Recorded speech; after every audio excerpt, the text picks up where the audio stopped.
Ladies and gentlemen, welcome to today's Beyond the Tech podcast. I'm Nana Maria Kainstumi, your host, and with us, we are honored to have Miss Linda Grönfors as our guest. Miss Grönfors is a visionary entrepreneur, human optimization mentor, and the co-founder and co-CEO of Beyond Sapiens, a company dedicated to evolving human potential through performance science and neuroscience. With a background in neuroleadership and passion for holistic health and conscious living, Ms. Grönfors has spent over a decade helping high performers unlock their full potential. Her journey from early entrepreneurship at age 14 to overcoming burnouts has fueled her mission to revolutionize how individuals and businesses approach growth and transformation. Now based in Dubai, Linda is a committed, empowering individual to thrive by aligning mind, body, and purpose. Ms. Grönfors, welcome to the show today. Thank you so much for having me. I'm so grateful, and thanks for the warm welcome. Thank you. Let's start from the beginning. What first drove you to the tech industry and maintaining some tech certificate? And what has your career journey looked like so far? Sure, thank you so much. So initially, the story actually started from me not knowing much about the tech industry. I was not at all in it, and it started from a personal curiosity of like, could I get into the tech world without having any experience or anything in that regard? And that started when I applied actually into a SaaS company for a position, and I took it, and that was my first touch to the tech industry after all. And as working there, I got more understanding of different development processes, the possibilities, and I really were able to expand my mindset from a new perspective that haven't been there before. And obviously then seeing the new solutions and the new things that come in the tech industry and like what solutions are possible for you to utilize. So obviously that put me to think like, how could we actually do something connected to the evolution of the tech industry or the evolution of us as humans in the industry. And that kind of like transitioned me to starting running my own company or setting up my own company, where I'm not saying that we are in the tech industry yet. We are working with human potential, so we are a consultancy company for now. But how we see it is that we are going to become a technology company one day, and that's where we're headed. And I think we're doing the important work of actually supporting people in the tech industry so that they can do better work and they can optimize themselves so that they can bring these new solutions into life in a more optimal way that will not only serve their mission, but also, I would say, humanity and also the world on a bigger scale. That's very interesting. And honestly, starting your leadership at the age of 14, I'm not sure if I know so many others that have started entrepreneur at this age. But you work in various leadership roles from that age. And how have you seen the tech landscape evolve since you started, especially in terms of digital transformation? Great question, and I'm not sure if I'm the right person to answer this, but I will give my perspective on this question. So I started entrepreneurship when I was 14 from a personal passion of driving that time of a dream forward. So it was a small freelancer business I started since then, but obviously getting into the work environment that early also pushed me to have leadership roles quite early compared to my age. So I think I was 23 when I was the market leader of a Finnish market for a global company, and I had my team under me. So I think that obviously had to teach me so much, and I'm so grateful for my own journey. And when it comes to the digital transformation, I would say that what comes top to my mind is more about the human aspect, because that's my expertise area. So I would say that it has really transformed how people in companies need to think about the future, how they need to think about their own roles, and also how they need to kind of like change and evolve. So I see it as a cultural change also. So I'm talking maybe more of the human aspect of it. And I think what it has enabled is for people to actually expand more the possibilities of what they can do, where they can strive to in different industries, but also inside of their role. So I would say that this is something I've seen personally firsthand, from leading people to then leading my own mission into the aspect of the digital transformation, actually giving so much more tools and possibilities for the people to actually think bigger, to actually expand and utilize different tools. So I think the fascinating part of this is how we have had to change our mentality and how we will need to continue changing our mentality as we move forward, because obviously like we are just in the beginning and things are just going to accelerate. And I think that's where my passion lies, of how can we bring the people aspect and the individuals together upward on this curve of digital transformation. So I hope this gave a small different perspective to your question, but yeah, tell me. Definitely. I'm sure our audiences who are listening to this, they are really inspired. And especially the young generation, as someone who is really young and shaping a strategy for the company and helping a lot of others to discover their potential. How this has been for you? Has anyone ever questions your young age, and how has it been in the real world when you're out there and helping people? Yeah, thank you for the question. And if I'm really honest, I think the bigger struggle has been in my own head, in a sense. I think there is this social stigma of like, oh, if you're young, you cannot do X, Y, Z. And I think it's exactly as you say, like people might think like, oh, how many people question you? And that's also what I have think, that people will question me because of my age. Whereas I haven't really encountered much resistance because of my age. I think there's been more overthinking in my own mind. And after all, I truly believe in the fact that your expertise, your presence, and your knowledge will drive much longer than what you are on paper, in whether it is certificates, your age, your background.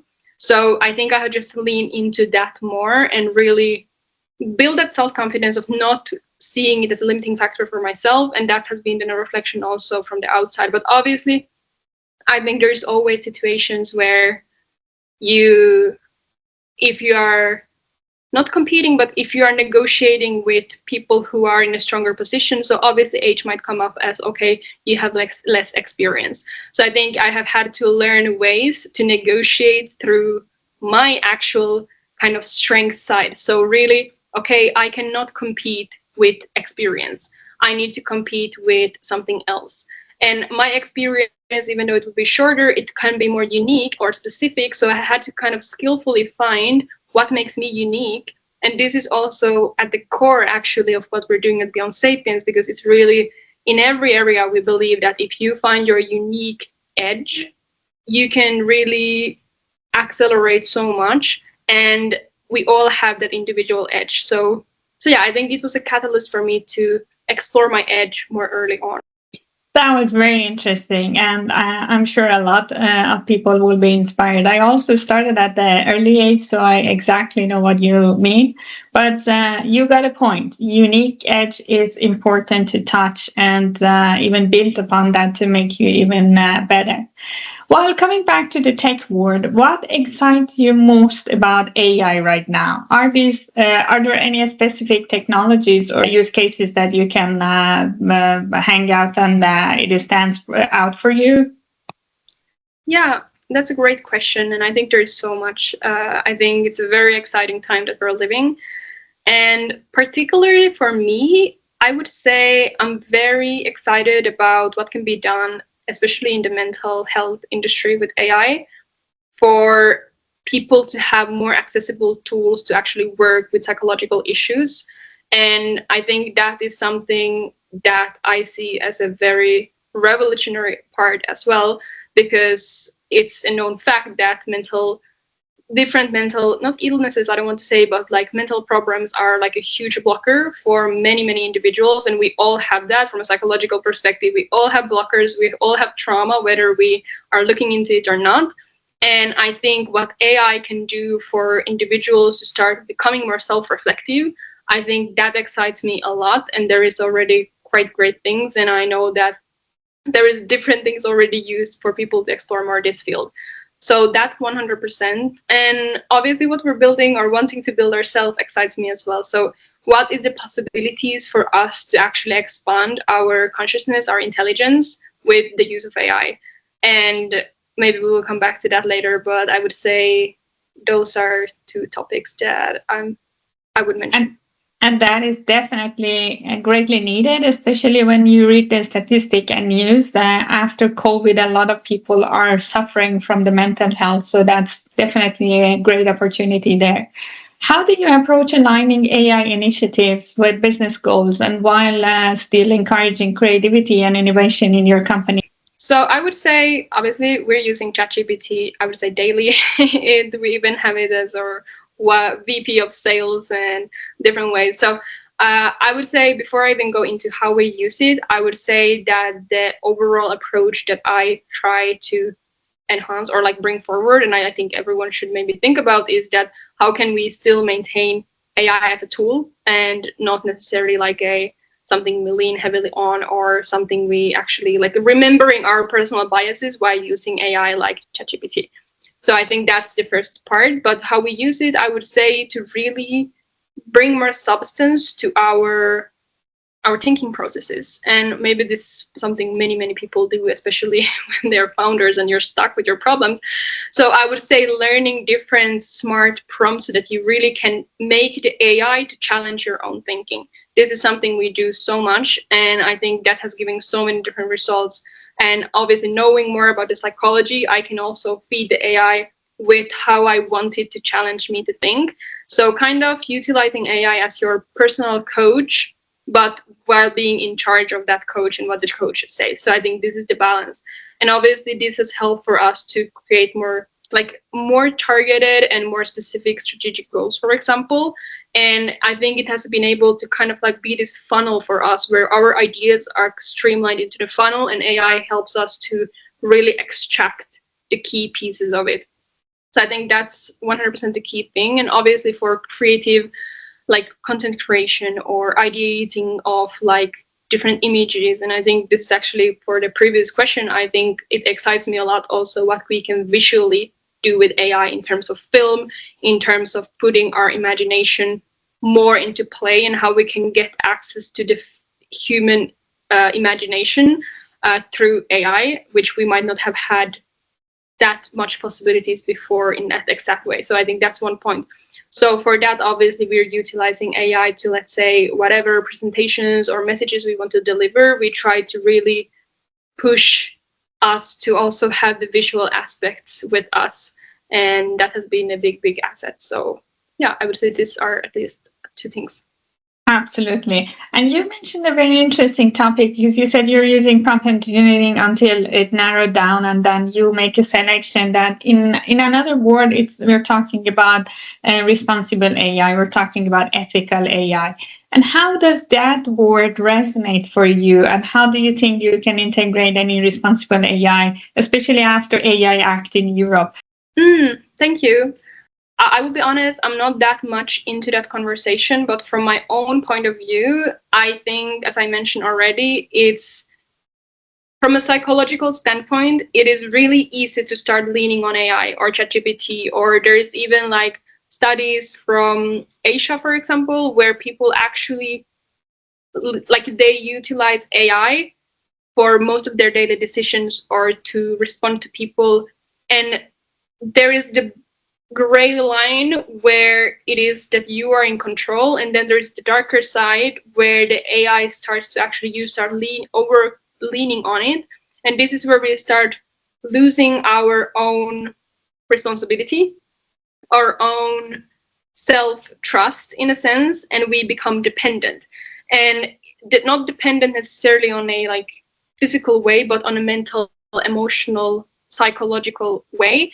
And I think this is one key danger that I'm not sure, I would love to hear your perspective on it. Is this addressed? Because I know that what I do know is that we talk a lot about like how to make it more inclusive and how to kind of understand what AI can tell you. But do we talk about the psychological dependency aspect of how people should use it, how they should approach it? Because right now, AI, even like I use it, for example, also for my own, as I said, the coaching, but also more from the psychological side. So I can see that it already has so much capability to actually showcase some sort of empathy, some sort of making you feel that you're actually talking to a human. So it's becoming so much better, and I know it will just accelerate. So how to really distinguish this difference that you are talking to AI and you should not heavily lean on that. And I even heard an interesting thing. We had a mastermind conversation a couple of weeks ago, and there was this one of my friends told me that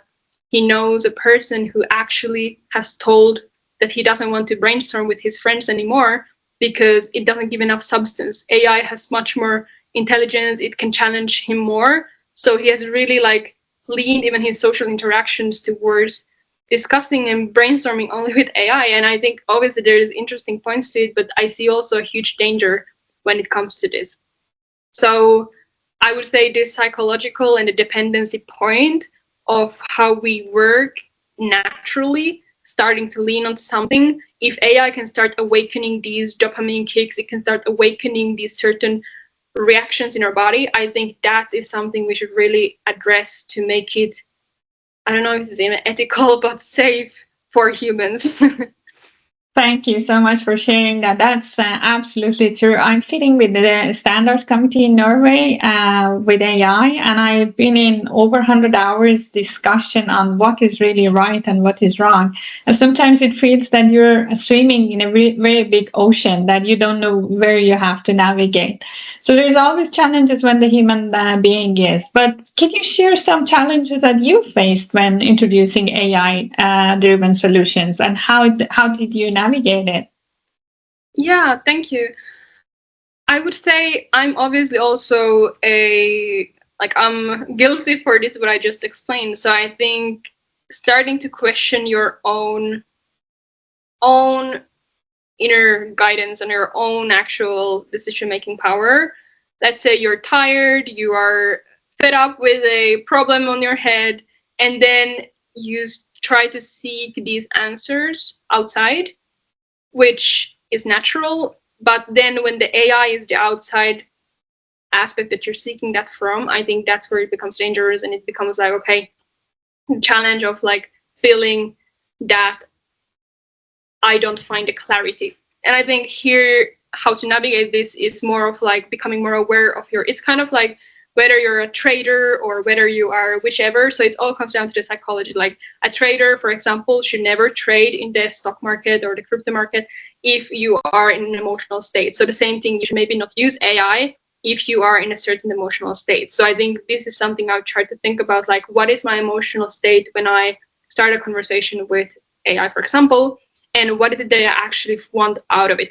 So I think this is more of like teaching myself to be more in charge and actually having the self-awareness of how and why I am using AI, and that way kind of like holding my decision-making independency for sure. And I think another challenge, which maybe many resonate with, whatever writing tools we use, whether it's ChatGPT or like some grammar correction AI model. So they're also like noticing that we become so lazy. We become so lazy at actually writing and typing, and it's easier to utilize AI. So here as well, the challenge was how to balance this out of like not overly leaning, but like having a clear structure of like, these are the tasks I will always write, and I can ask AI to enhance it. So I think it's all about this balance, and many of these processes are unconscious, so obviously it requires you to increase your self-awareness. I would say that is the number one thing for mitigating any challenges, whether it is AI or life challenges in general, to